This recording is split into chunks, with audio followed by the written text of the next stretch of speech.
दोस्तों finally SBI clerk के prelims का एडमिट कार्ड आ गया है और टोटल शिफ्ट हमें पता चल गई है, टोटल कितनी होने वाली है। अगले 2 से 3 मिनट ये वीडियो बहुत इंपॉर्टेंट है उन सारे बच्चों के लिए जो एक सीरियस एस्पायरेंट हैं, जो इस बार एसबीआई क्लर्क को टारगेट करने वाले हैं। कई फैक्टर आपको जानने जरूरी हैं जिससे आपका थोड़ा सा एक माइंड गेम क्लियर हो जाए और आप एसबीआई क्लर्क की जो एग्जाम है उसकी अप्रोच आप कैसे करें, थोड़ी सी आपको क्लैरिटी हो जाएगी। जितने बच्चे इस वीडियो को पहली बार देख रहे हैं, मेक श्योर करें चैनल को आप लोग सब्सक्राइब जरूर कर लें, क्योंकि यहाँ पे ना केवल आपको इंपॉर्टेंट अपडेट्स मिलती है बल्कि रीजनिंग के रिगार्डिंग एसबीआई क्लर्क प्री से लेके मेंस तक का हाई लेवल कंटेंट इस चैनल पे आपको प्रॉपर मिलता है। और अगले 5 दिन में बहुत इंपॉर्टेंट कंटेंट देने वाला हूं। जो सीरियस एस्पायरेंट हैं वो इस चैनल को जरूर सब्सक्राइब करें, क्योंकि उनके लिए valuable content SBI clerk prelims का मिलने वाला है।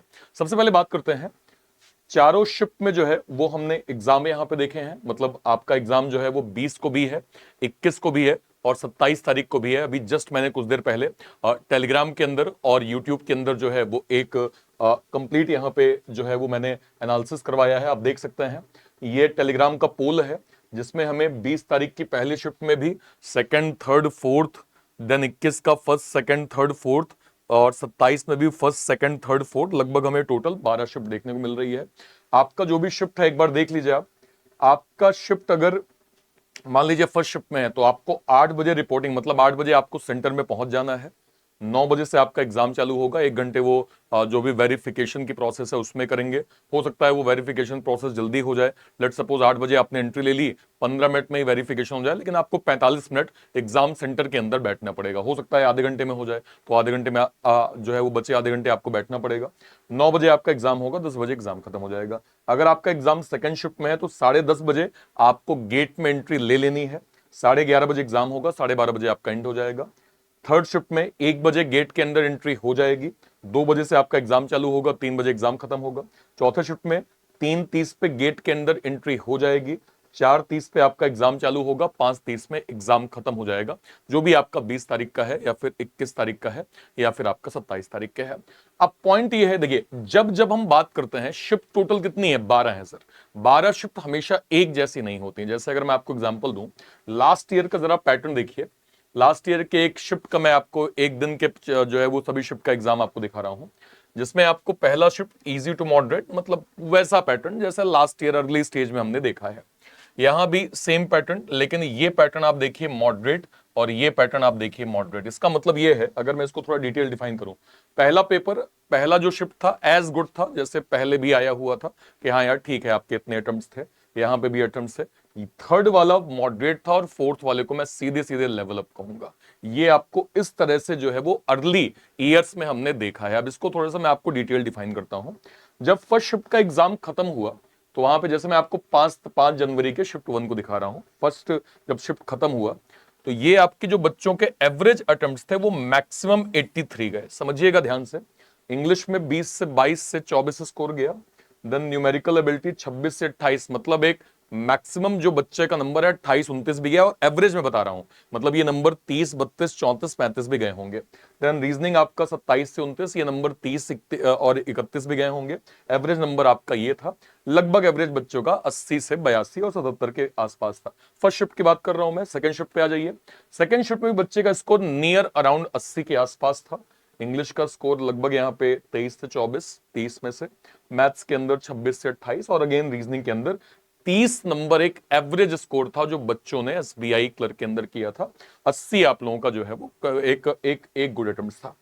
अब आप थर्ड स्टेप में आइए, मतलब थर्ड शिफ्ट में ड्रास्टिकली आपको अटेम्प्ट्स यहां पे जो है वो कम देखने को मिल रहे हैं। देखिए आप यहां पे देख पाएंगे इंग्लिश के अंदर 20 से 22 स्कोर, मैथ्स के अंदर 21 से 23 स्कोर, और जो है वो रीजनिंग के अंदर लगभग 22 से 24 का स्कोर है। इस बार आप जरा अटेम्प्ट्स के नंबर देखिए तो 61 से 69 ये एक एवरेज अटेम्प्ट गया था थर्ड शिफ्ट में। कहां आप फर्स्ट शिफ्ट की बात कर रहे थे 82 83 नंबर गए, सेकंड शिफ्ट में भी 80 प्लस गया, और इस बार नंबर ही आपका 67 68 69 पे जाकर रुक गया। चौथी शिफ्ट पे आ जाइए। चौथे शिफ्ट पे अगर हम आएंगे, अब देखिए इस बार देखिए जहां पे फर्स्ट शिफ्ट में आपने 83 स्कोर देखा, सेकंड में 82 देखा, थर्ड में 69 देखा, इस बार 69 मैक्सिमम, 73 मिनिमम। अब ये क्या हो रहा है सर? ये हो ये रहा है कि पेपर का लेवल सभी में अलग अलग देखने को मिल रहा है। पहली 2 शिफ्ट शायद आपको आसान मिल गई, आपने अच्छे अटेम्प्ट कर लिए, थर्ड में अच्छा खासा लेवल मिला, और चौथे में भी आपको लेवल मिल गया आपका। अब आप कहेंगे सर मेरा तो जो है वो थर्ड शिफ्ट था, मेरा स्कोर ही सर 64-65 गया है, अब मैं क्या ही कंपीट करूंगा सर 85 नंबर वाले बच्चे से? सर मेरा तो स्कोर बहुत कम गया, पेपर का लेवल हार्ड आ गया, मैं तो सर अब मेरा तो एसबीआई क्लर्क जो है वो इस साल गया।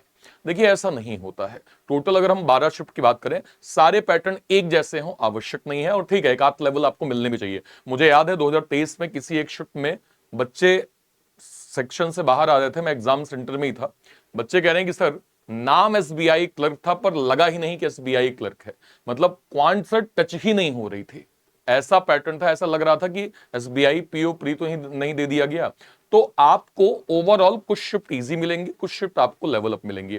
जब ये प्रोसेस होती है ना, तो उसको हम कहते हैं एक नॉर्मलाइजेशन की प्रोसेस, जिसमें आपको किसी शिफ्ट में आसान मिल गया, आपने मैक्सिमम स्कोर कर लिया, किसी में आपको लेवल अप मिल गया, आपका स्कोर कम हो गया।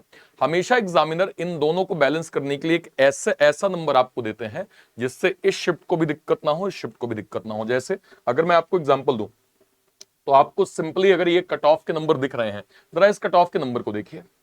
एक आध स्टेट ना कहिए, जैसे इसमें वैकेंसी भी इंपैक्टेड होती है। कर्नाटका में वैकेंसी बहुत कम थी, वैकेंसी कम है तो जाहिर सी बात है आप कैसा भी पेपर दे दे भाई, वहां पे कट ऑफ के, जैसे अभी आप एसबीआई पीओ का पेपर देखे होंगे, हमारा एक प्रेडिक्शन था जिस तरह से पेपर का लेवल आया था, और अर्ली ईयर हमने जब कट ऑफ देखा था कि हाँ यार 60 से 62 जाएगा, इस बार 62 को भी क्रॉस कर दिया, 66-67 कट ऑफ गया है एसबीआई पीओ के अंदर। क्यों? क्योंकि वैकेंसी बहुत कम है यार।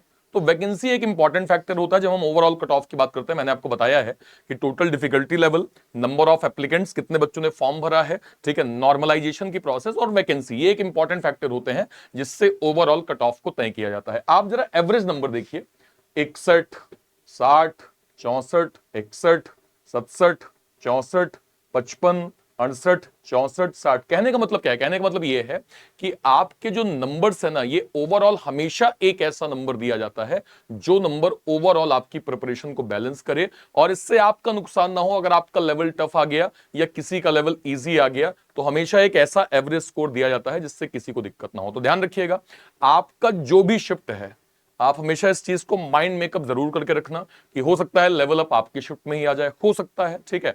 तो आपकी ना वहां पे एक्यूरेसी बहुत इंपॉर्टेंट हो जाती है। आप समझिए मेरी बात को, मैं आपसे कहना ये चाह रहा हूं, अगर मैंने यहां पे वो सेक्शन ऐड किया है, आपको ना अभी फिलहाल करना क्या है, जो आप मॉक टेस्ट दे रहे हैं ना, लास्ट के 5 दिन तो आपको मॉक टेस्ट देना ही है, इसमें कोई दो राय नहीं है। मॉक टेस्ट दे के एनालिसिस आप करते होंगे, मुझे उम्मीद है, नहीं करते हैं तो जरूर करिएगा, अपनी मिस्टेक्स को देखा करिए। मॉक टेस्ट में कॉलम होता है भाई परसेंटाइल का, देखा है आपने? शायद आज तक ना देखा होगा, क्योंकि आप लोग क्या करते हैं, जनरली अपना स्कोर देख के निकल जाते हैं। परसेंटाइल का कॉलम होता है और एक एक्यूरेसी का कॉलम होता है। आप कुछ भी करिएगा भाई, आपके परसेंटाइल का कॉलम ना एटलीस्ट 80 के प्लस जरूर हो, और 85 हो रहा है तो बहुत बल्ले बल्ले है, और 85 से हो रहा है तो भाई धूम धड़ाका, बल्ले बल्ले, जिंदाबाद। 80 से ऊपर आपका परसेंटाइल जरूर होना चाहिए, ध्यान रखिएगा, ठीक है। 80 से कम है उसको आप इंप्रूव करिए। अगले अभी 5 दिन है, आप 5 दिन अभी दुनिया को भूल जाइए। सारे बच्चों से मैं ये कहूंगा 5 दिन दुनिया को भूल जाओ, अभी 5 दिन आपकी प्रिपरेशन को बहुत ज्यादा बूस्टअप मिलेगा अगर सही दिशा में आप काम कर लिए तो। परसेंटाइल का कॉलम आपको 80 बैलेंस करना है, 80 से कम है 80 पे लाइए, 70 से कम है तो भाई बहुत मुश्किल है, बहुत मुश्किल। अगर आपका 70 से कम है, ये शो करता है कि शायद अभी आपको पेपर देने का सही पैटर्न अभी आपको आइडिया नहीं है, आप घबरा जाते हैं पेपर में, कुछ भी हवाई फायर करके आ जाते हैं, आप जो है वो जल्दबाजी करने के चक्कर में आ जाते हैं, पेपर में कैसे अटेम्प्ट करना है आपको मालूम नहीं है, इसलिए आपकी एक्यूरेसी खराब है। एक्यूरेसी मतलब कि हाँ भाई कंसिस्टेंट आप ये स्कोर कर रहे हैं, कंसिस्टेंट आप एक पर्टिकुलर पैटर्न को फॉलो कर रहे हैं। जब आप जिंदगी में देखिए, जिंदगी में भी ये नियम सेम फॉलो होता है। अगर किसी चीज को आप चेस कर रहे हैं, मान लीजिए आप प्रिपरेशन कर रहे हैं और आपको इसमें एक महारत हासिल करनी है, तो जाहिर सी बात है आपने इतना तो समझ लिया होगा कि किसी टॉपिक को मैंने पढ़ा, उसको मैं जितना ज्यादा रिवाइज करते जाऊंगा ना, मेरा इंप्रूवमेंट होगा। तो ये एक प्रोसेस है जिसको आप लगातार फॉलो कर रहे हैं और आपको रिजल्ट मिल रहा है। अब अगर आप इससे हट के कहीं जाओगे तो आपकी एक्यूरेसी खराब हो जाएगी। वो सेम मॉक टेस्ट में भी होता है। तो मॉक टेस्ट का स्कोर मेक श्योर करें आपका 80 to 85 के ऊपर जरूर होना चाहिए। बहुत सारे बच्चों का ये सवाल है, मॉक टेस्ट का स्कोर मतलब मॉक टेस्ट के परसेंटाइल का स्कोर। परसेंटाइल आपका 80 to 85 जरूर होना चाहिए। बहुत सारे बच्चों का ये सवाल है कि सर एक सेफ अटेम्प्ट भी हमें बता दीजिए। मैं एक सेफ अटेम्प्ट का सेपरेट वीडियो लेके आऊंगा जहां मैं आपको ये बताऊंगा कि एक सेफ अटेम्प्ट प्रॉपर क्या हो सकता है, ठीक है, जो आपके एसबीआई क्लर्क की प्रिपरेशन को बेहतर करे। अब अगले 5 दिन बचे हैं। सबसे पहले मैंने क्या कहा, जितने बच्चे मुझे देख रहे हैं, सबसे पहले आप सभी लोग इस चैनल को सब्सक्राइब जरूर कर लीजिएगा। देखिए क्यों आपको करना है, बहुत डेप्थ में बताऊंगा, आपके बहुत काम आएगा। स्पेशली वो बच्चे जो सीरियस होकर एसबीआई क्लर्क को दे रहे हैं, आपको बहुत हेल्प मिलेगी। आज ही मैंने अपने इस चैनल पे एक क्लास ली है जिसमें आप देख सकते हैं 100 मिसलेनियस क्वेश्चन का कंटेंट मैंने दिया है। 100 मिसलेनियस का, ये ना केवल लाइव क्लास में हमने 2 घंटे पढ़ा है, मैंने इसकी पीडीएफ आपको दे दी है। पीडीएफ से आप एक बार प्रैक्टिस कर लीजिएगा। कल मैंने 70 पजल करवाए हैं भाई, कल 70 पजल हम लोगों ने एसबीआई क्लर्क के अंदर किए हैं, जिसकी पीडीएफ मैं इस क्लास में मैंने प्रोवाइड कर दी है। और क्लास में लगभग 50 पजल के करीब हमने प्रैक्टिस भी करी है, बची 20 पजल मैंने आपको होमवर्क दिया है। इसके अलावा डेली एसबीआई क्लर्क की डेली सुपर डुपर क्लास चल रही है। लास्ट वीक अगर आप देखें, लास्ट वीक यहां पे देख सकते हैं, इस वाले पजल के सेशन में लगभग मैंने आपको 80 के करीब पजल दिया था, 80, और इस वाले पजल के सेशन में लगभग मैंने आपको 50-52 पजल दिया था। यानी एक हफ्ते के अंदर 200 से 250 पजल जो है वो प्रॉपर मैं दे चुका हूं। जितने बच्चों ने अभी तक उस पीडीएफ को अवेल नहीं किया है, टेलीग्राम पे जाके उस पीडीएफ को अवेल कर लीजिएगा। इन वीडियो के डिस्क्रिप्शन में जाएंगे, वहां पे आपको पीडीएफ मिल जाएगी, सभी को डाउनलोड कर लीजिएगा। मोस्ट एक्सपेक्टेड कंटेंट मैंने जो है वो इस 2021 और 27 के एग्जाम के लिए दिया हुआ है। जो भी एक सीरियस एस्पायरेंट है, अगर इसको रिवाइज भी कर लेंगे, आपको बहुत ज्यादा हेल्प मिल जाएगी, ठीक है। सारे बच्चे एक बार मुझे बताइएगा, आपने जो हालिया अभी मॉक दिया है, हालिया जो भी आपने किसी भी प्लेटफॉर्म का मॉक दिया होगा, उसमें मुझे बताइए आपने टोटल स्कोर कितना किया, आपका मैथ का स्कोर कितना है, रीजनिंग का स्कोर कितना है, इंग्लिश का स्कोर कितना है, और उस पर्टिकुलर मॉक में ना आपका परसेंटाइल कितना बन रहा है, इसको भी आप लोग जरूर से जरूर मुझे कमेंट करिएगा, ठीक है। ओके, चलिए, और कोई डाउट होता है अपनी बात मुझे वीडियो के कमेंट सेक्शन में जरूर बताइएगा। एक इंपॉर्टेंट चीज मैं आपको और बता देता हूं, आपकी रीजनिंग की प्रिपरेशन को सुपर डुपर हिट बनाने के लिए मैंने कंप्लीट अपना रीजनिंग का कंप्लीट सब्सक्रिप्शन लॉन्च किया है, जो कि बैंकिंग इंडस्ट्री के अंदर अपने आप में रिवॉल्यूशन है। कारण यह है कि मेरे सारे के सारे बड़े बैच, चाहे नीव फाउंडेशन, लक्ष्य mains topic wise, then Junoon का SBI clerk pre plus mains, then Udaan का IBPS clerk pre plus mains, then ग्रामीण बैंकर्स बाबू का प्री प्लस मेंस, ये सारे के सारे बड़े बैचेस आपको एक सिंगल पैक में 1 साल के लिए प्रॉपर मिल रहे हैं, जिसकी 1 साल की फीस आपकी केवल और केवल 799 है। इसमें मैंने सब कुछ प्रोवाइड कर दिया है, सब कुछ। मतलब एक ऐसा स्टूडेंट जो रीजनिंग में अपनी इंप्रूवमेंट चाहता है, इनमें से कोई भी बैच अवेल करके बेसिक से पढ़ना चाहे, आपको एक्स्ट्रा कुछ भी कंटेंट पढ़ने की आवश्यकता नहीं होगी। मोर देन सफिशिएंट कंटेंट मैंने इस सारे के सारे बैचेस में प्रॉपर प्रोवाइड कर दिया है। इसके अलावा हमारा कंप्लीट बैंक महानायक है, जिसमें अगले 1 साल तक हमारी कंप्लीट टीम है, जिसमें मैं हूं, अरुण सर हैं, संतोष रे सर हैं, विवेक सर हैं। 1 साल के लिए आपको बैंक महानायक 1499 में, 1.5 साल के लिए 1999 में, 2 साल के लिए 2499 में। इसके अलावा हमने हमारे डिफेंस के सर लोगों के लिए आईबीपीएस आरआरबी क्लर्क का ex serviceman special batch launch किया है, जो कि प्री प्लस मेंस को यहां पे कंट्रीब्यूट करेगा। तो जो भी डिफेंस के सर लोग हैं, इस बैच को प्रॉपर अवेल कर सकते हैं। अपार्ट फ्रॉम दिस, हमने आरआरबी पीओ क्लर्क का कंप्लीट एक ग्रामीण बैंकर्स बाबू का बैच लॉन्च किया है। ये सारे बैचेस आपको कहां मिलेंगे, आप कोई भी इसमें से जो आप ये वीडियो देख रहे हैं, इसके भी जो है वो डिस्क्रिप्शन बॉक्स में, या फिर आप कोई भी यहां पे एक जो है वो वीडियो क्लिक करिए। मान लीजिए मैंने इसको क्लिक किया, 100 मिसलेनियस वाले को, ठीक है। इसको जैसे मैं क्लिक करूंगा और इसके डिस्क्रिप्शन बॉक्स में अगर मैं जाऊंगा, तो यहां पे इन सारे बैचेस की लिंक आपको मिल जाएगी। आप सीधे रीजनिंग नायक सर्च करेंगे, आप यहां पे इस वाले जो है वो लिंक पे आ जाएंगे। यहां से आप इसको प्रॉपर अवेल कर सकते हैं, जरूर आप अवेल करिए।